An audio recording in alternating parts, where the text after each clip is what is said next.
The future of Western civilization, of course, depends on the survival of the descendants, the biological descendants of the people who created that civilization. It's up to us, the people, we who have inherited that civilization, to carry it forward. That, of course, is one of the crazy suicidal myths that's prevailing today, is that somehow anyone can come to the West and become a son or daughter of Western civilization. That's absolutely impossible. I think no people not biologically born to a civilization can carry it forward in a meaningful way. So I believe your question really is a demographic rather than a cultural question.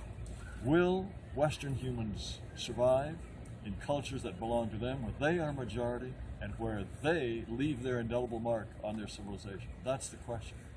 And I really don't have an answer to that. For that to take place, today's generation of Western man must arrive at some sort of consciousness of what is at stake. Because what is at stake is the survival, not just of our group culturally, but our group biologically.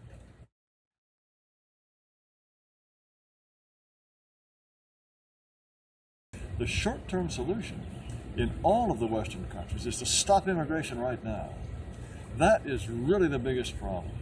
As soon as third world people have arrived in large numbers into Western worlds, Western countries, it becomes very, very difficult to unscramble the omelet. Certainly once they become citizens, the idea of stripping people of citizenship, sending them out, that takes a kind of firmness that it's very difficult to envisage Westerners achieving. So the imperative at this point is to stop the flow as quickly as possible. And to the extent possible, certainly those who have emigrated to the West illegally, to make them return. We have every right to do this. That is the first, and I believe, absolutely essential step to be taken. And if we don't take that step within the next few decades, our future as a people with a distinct civilization, I believe, is greatly imperiled.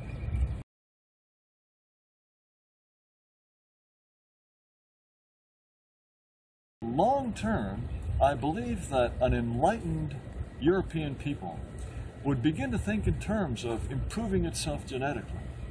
I think that there are positive eugenic steps that could be taken. Embryo selection is one. Attempts to encourage people to behave responsibly.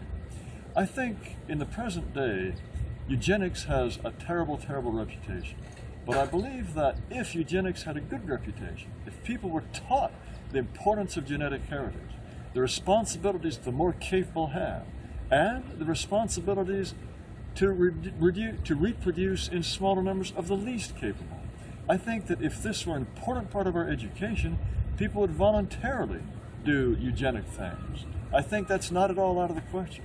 If we had a national consciousness that realized that 100 years from now, 1,000 years from now, what we do today will have very serious genetic consequences. If this were part of the national curriculum of a healthy-minded state, I think that people would think in terms of the long-term future, of the good of their people. I think that's not at all out of the question. It's in this condition, this current aberrant condition, in which the genetic future of our people, even to think about that, is demonized. It's under these circumstances that people do behave in an irresponsible way because they're encouraged to do so. I have great faith in the ability of people, once they have been awoken to the importance of their peoplehood and of their genetic heritage, I have great faith in their ability to do responsible things.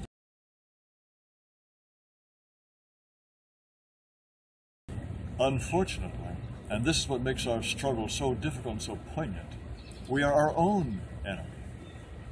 We, as a united people, should be defending our lands and our culture. And yet the people who should be our staunchest allies are so often our bitterest enemies.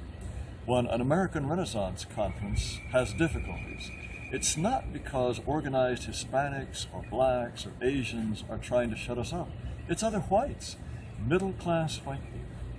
For some reason, and I've thought about this for a long, long time, I've tried to reason it out and I've failed, why it is that whites seem to have some sort of need to despise themselves. They take joy in turning against themselves. And I think this is without precedent in the history of the world, that a people has somehow decided that to be replaced by aliens is virtuous, that somehow it's wrong for them to defend and protect and carry forward their own birthright.